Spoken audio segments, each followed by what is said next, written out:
Moussa, on bonjour Fatou Diouf Faye. Qu'est-ce qu'on peut Fatou Diouf Faye, bonjour. Du Conseil constitutionnel, bonjour. Voilà, il faut le noter, tous les mandataires des 21 candidats convoqués par le Conseil constitutionnel ont reçu les notifications des recours déposés par certains candidats à l'encontre de leur père, alors que leurs parrainages ont été déjà validés. Ces mandataires auront le temps de vérifier avec leurs avocats les notifications qui leur ont été remises. Et à partir de ce moment, après l'étude des dossiers de candidature, le Conseil constitutionnel publiera officiellement la liste des 21 candidats retenus pour l'élection de février 2024. Pour les candidats dont les recours concernent sont 3. Il s'agit de Bassirou Diomaye Faye, Cheikh Tidiane Dièye. Pour ces deux cités, c'est le candidat de la mouvance présidentielle, Amadou Ba, qui a déposé un recours pour contester leur candidature. Le représentant de Benno Bokk Yakaar, qui faisait face tout à l'heure à la presse, a déjà reçu une notification sur la double nationalité de Karim Wade, dont la candidature est contestée par Thierno Alassane Sall.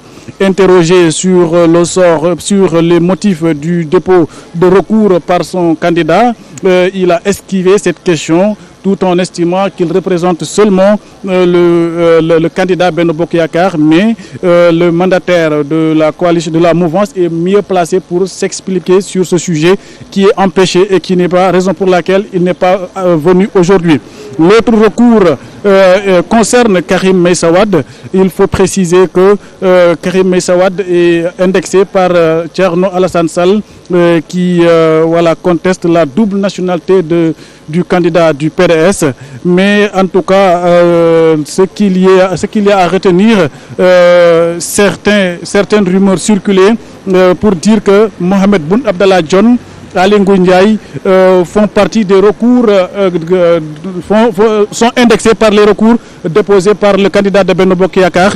Mais après, au sortir des mandataires de Aly Ngouille Ndiaye et de Mohamed Boun Abdallah Dionne, ils se sont exprimés pour préciser que cela n'existe que de rumeurs.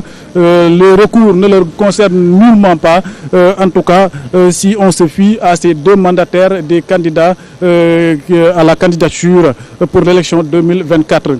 Mais il faut retenir que c'est la situation qui prévaut ici au Conseil constitutionnel.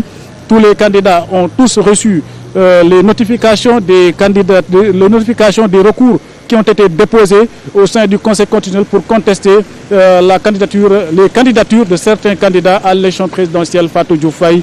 En tout cas, en somme, c'est la situation constatée ici au Conseil constitutionnel au lendemain, après les 48 heures épuisées pour le dépôt des recours auprès des 7 sages. Merci à vous, Moussa Sène, pour ces précisions. Et donc, nous allons poursuivre ce journal.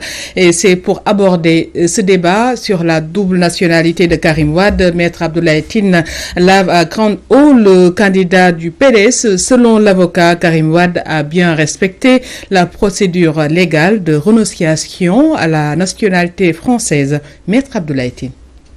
À propos de la polémique sur l'éventuelle double nationalité de M. Karim Wade, il faut préciser deux choses. La première chose déjà, c'est qu'il y a deux manières de perdre une nationalité. C'est de manière volontaire ou involontaire. De manière volontaire, comme c'est le cas de Karim Wade, c'est-à-dire qu'il a manifesté expressément sa volonté